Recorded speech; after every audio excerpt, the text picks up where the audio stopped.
God, dude, did you even check this fluff of yours? Almost suffocating there. How exactly could you suffocate? You're a spirit. Not the point. I've been stuck in that verbal of yours ever since that Warpo Jumpo race swap. All this time I was trying to get out. Huh. So that would explain why you were so quiet ever since that day. Oh well, looks like my quiet time is over. Yes, and I'm gonna be very loud now. First, you do something with that mane of yours. Do you even know how many things are stuck in there? I think I even saw an Excalibur sword and a few other stuff. Like, what is wrong with those warp pebbles? Sounds like a nice hiding spot and potential treasure grove. Not the point. Yeah, party pooper. But what's the second thing? Shouldn't you, do your best and worst of Season 8? At least since Season 9 is almost there? Do I have to? Yes, if you want to keep your professionalism. Do at least that with that season, even if it was bad. Fine. You're worse than my mom. 'Cause rainbows won't light up the sky unless you let it rain. And shiny apples sometimes come with worms. But you can't give up your laughter 'cause you're scared of a little pain. It's a lesson that the Kirin never learned. Yeah, I know I haven't done much with Season 8, but with how I've been busy in real life and with the general quality of the season itself, I simply didn't felt like talking about it. Some of you might disagree, but in my opinion Season 8, despite some elements I really like, overall in my opinion is one of the weakest episodes. The first half of it is simply lackluster, and many episodes in second half also suffers from that. Of course, there are some good ones, but finding those is a bit difficult, while picking only 5 bad episodes and putting them in order is difficult, because there are too many of them. But, alas, some rules can't be banned, so might have a few more dishonorable mentions and possibly no honorable mentions. We'll see. You? Yes. You? Yes. You? Yes. You what? I traded the old, worn-out wagon that was too small for us for this nice, new, spacious one that we can both enjoy. Who said you could do that? No, Pony, I just did it. Oh, I'm pretty sure she still likes us. Woo! It's Flim and Flam! Well, that certainly wasn't friendly. One would think the head mayor of a school of friendship, albeit an unaccredited one, would behave differently. Unless she was trying to undermine the competition? Well, I hope you're happy. We've been waiting to be picked as the loveliest assistants in that trick for years. You keep ruining our fun! I had a hot hoof going in that game you decided to lose for us. And I wanted to eat those nachos at the buffet. And I could have torn up the dance floor if you didn't keep stopping me. Playing it makes you so happy. It sure does. I mean, it did. Then you should never stop. So say we all. Absolutely. But you were the ones who told me to stop because I wasn't good. And we were wrong. Playing makes you happy. And as long as it makes you happy, it doesn't matter how good you are. So get up there and show these yaks how it's done. There are episodes that develop Pinky, there are episodes that hurt Pinky, and there are episodes that hurt Pinky and her friends. This here is a third case. Like, really? Giving up on everything just because you can't play the instrument that you are clearly not good at and even hurts others' ears and even their businesses? Pinky, you have dozens of other things to enjoy in life. Being told that there is one thing that you are not good at is not the end of the world while you act like it.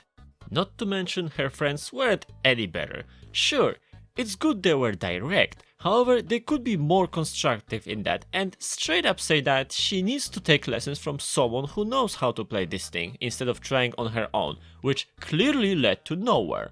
And on top of that, the ending. Pinky is miserable because she's bad at instrument and traveled to Yakidy-sax.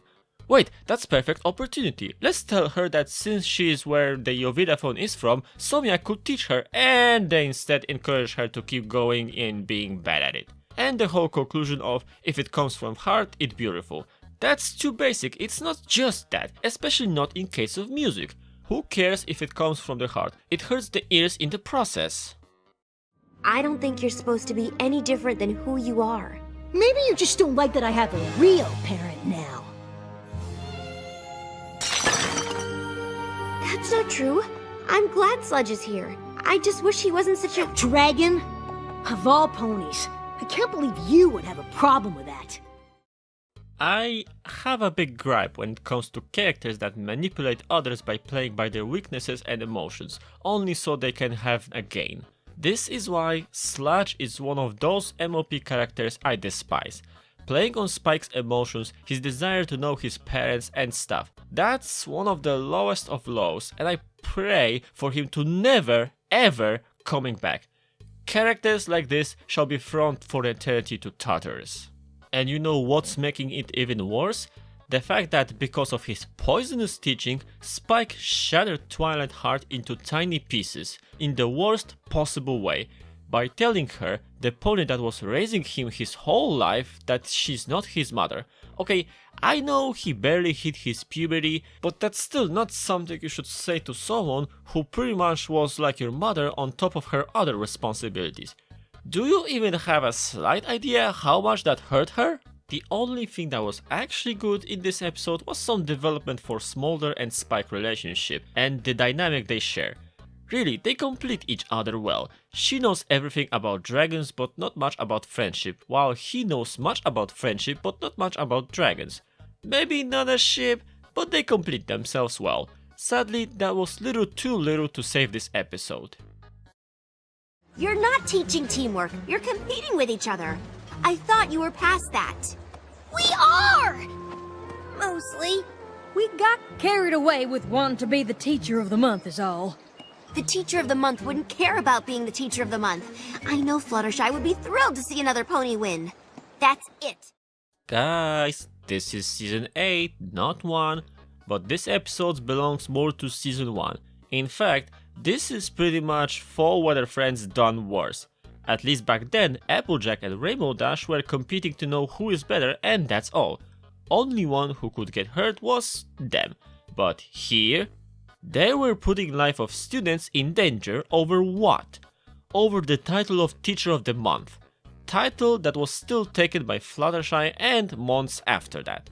I said that before and I say it again. If, of all the ponies, Pinkie is questioning your choice, that's already a sign you are gonna make a huge mistake. But hey, who would have listened to a random pony? Yeah, from the start this episode was doomed because of the conflict set in there. Because that was obvious of how this will go, despite the fact they should know better after Fall Weather Friends. Not to mention the second half was just a bad type of cringe. I don't mind spending some more time with Student 6 to get to know them better, and it's cool that they were more aware of that than their teachers. However, it's another case where a character was dumbed down in order to have other characters shine. Here, it's done very painfully. Maybe it would work in season 1, but not in 8, where there've been so much development for every character. You will go out there and find the others. You will bring them back here, and we will steal the elements of harmony so I can destroy Starlight's life like she destroyed mine. Understand? Yeah! The party password is rutabaga. You know what's even worse than an episode missing its season? Much overhyped episode that was only a missed potential. Like this one. I still remember seeing an animatic for this episode shown during one of the conventions. Everyone, me included, thought this will be a season opener or finale where Chrysalis is setting some revenge plot against Starlight. But one season passed, then another began, and it turns out it's gonna be a regular episode. Well, okay, it might be interesting. It wasn't. In fact, that's not the Chrysalis I knew. Previously her plans were much more solid. First one failed because in a moment of triumph her arrogance got better of her and didn't saw what's coming. In second case, her plan was pretty much solid, fail-proof. In this case it looked fine, but quickly it turns out to be terrible. And it wasn't even exactly a revenge plot, but another plan to control Equestria. Well, too bad the flaw was that she created discorded clones of the main 6, and clearly had no control over them but pushed further, and when all failed, flew away like nothing happened. Yeah, another case where it was seen from miles how this will go. That's the biggest problem. It was painfully boring and predictable, and for how much it was hyped, it makes things even worse for it. Combine that with the fact that similar plot of dividing main 6 was way back in the comic, and I unfortunately have to pull it so low. This is your last warning. Hey, take it easy, Starlight. Discord's your friend, remember? Well, he's not acting like it. She's right, Discord. What's your problem? My problem? How is the fact that Twilight decided to put an incompetent, power-hungry unicorn in charge of her school my problem?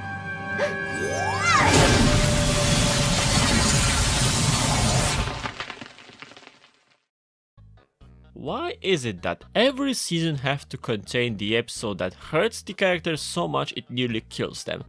This is yet another case, and it's even worse because it hurts Discord of all the characters in a very bad way, by completely neglecting his continuity.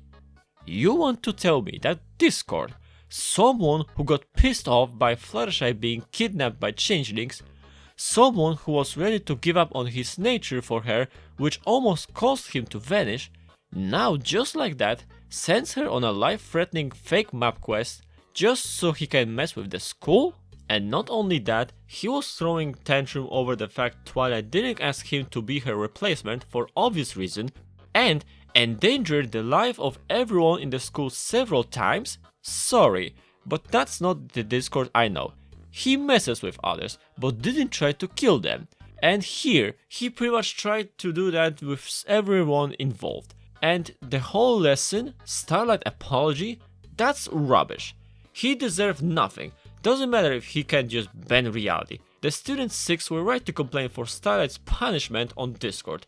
For something like this, he should have spent some time being a statue again. Maybe it's not as bad as Cars Before the Ponies or Honest Apple. However, this episode is not very far from them. I don't know if you can call this a character assassination, but for sure this hurt Discord so much. All of the episodes on this list are bad, but this one stands out among them in the worst possible way. Definitely a rotten apple. And with that out of the way, let's go into good episodes. No honorable mentions, however. Your hippogriff heritage is something to be proud of, certainly. But you're more than just where you're from or who you live with. We love you because you're you, no matter where you choose to be. You don't have to decide. You can keep doing what you've been doing, going back and forth. And enjoying both places. In the first half of Season 8, this episode was the first to stand out as something that actually pleased me. Unlike everything that was aired in between this and season opener. For starters, it was nice to see hippogriffs again, both how their home mountain looks in the show style and how things develop for them after the movie. How, despite some common sense, some of them preferred to stay underwater, while some wanted the freedom of the sky and sunlight. This is actually some nice development. And then there is a conflict that is so true to life, everyone, young and adult, could take a lesson from it. Most people assume this is an analogy to divorce, however, it's not just that. Rather, it's an analogy of separated family in general. For example, to these days, many families in Poland are still together, but lives in different places, like one is in here and another is in England. Or even smaller scales, like different cities or streets. It's not always means that parents are in separation, but in all cases it's the same with their kids having to choose between living with one of them. Episodes like this shows that MOP is more than just a show for little girls. If I would have to convince someone about that, this here would be one of my go-tos, especially if such person knows such situations well. And quality-wise, it's a definite win.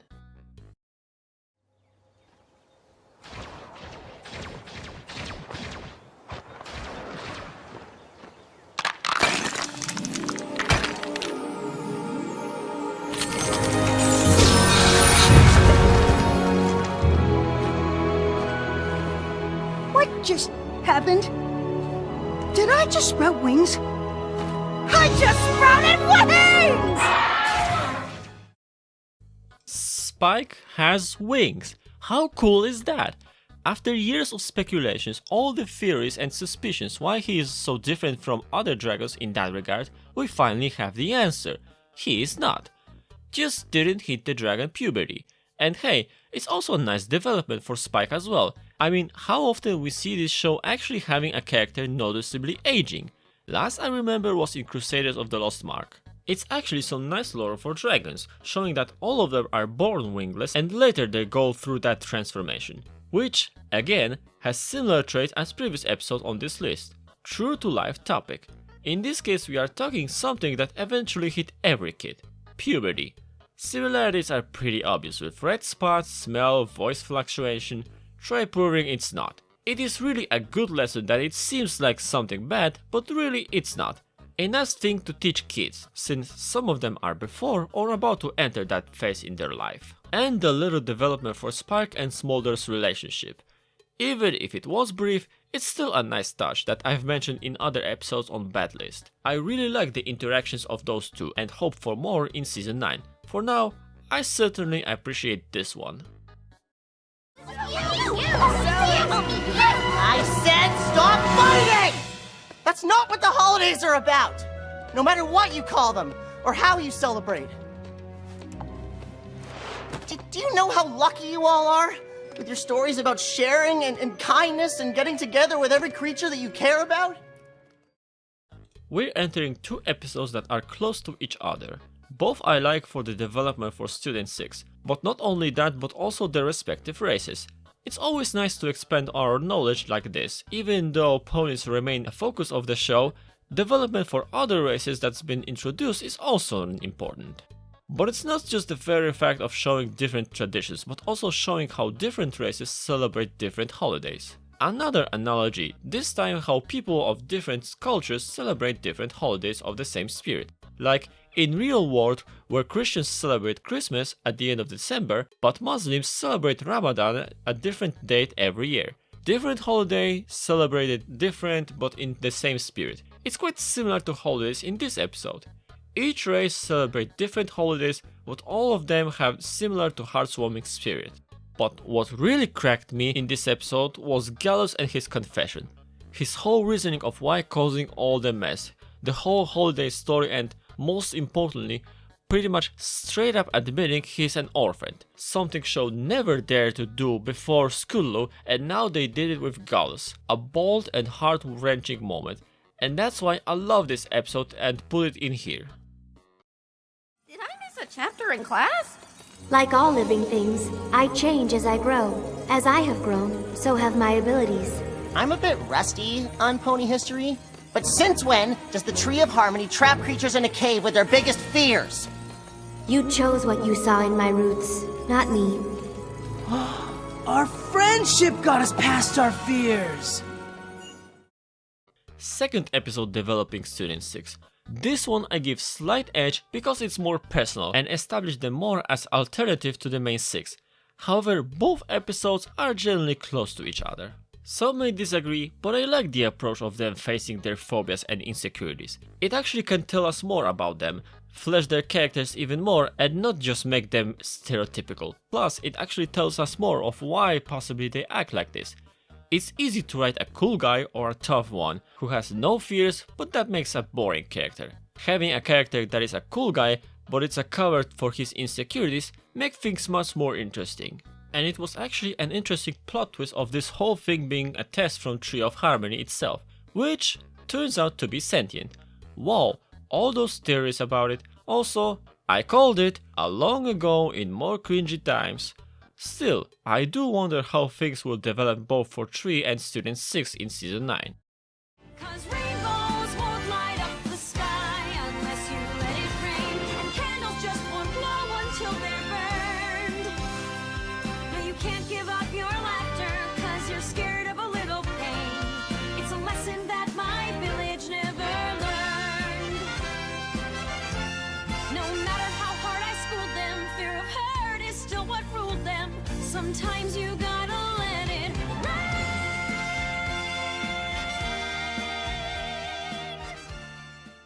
the absolute best of the season, and not because of Kirin's, but that too. If the episode have barely, if anything, for me to nitpick, then that is an instant win for me. And given it's a season 8 we're talking about, having a high quality episode like this is something. Of course, a big selling point are Kirin's and the whole lore, and how their myth is actually interpreted by MOP. It's pretty obvious inspirations was the version of the creatures being calm and gentle, but when angry they are quite ferocious. Just like here. And look, new race is introduced and not made unlikable. What a big change for good. And come on, show me someone even remotely disliking Autumn Blaze. She might be a little crazy, but it's a likable crazy. And she still keeps some seriousness and clear thinking about the situation. In my opinion, it's a well done combo. And remaining of the episode is also good.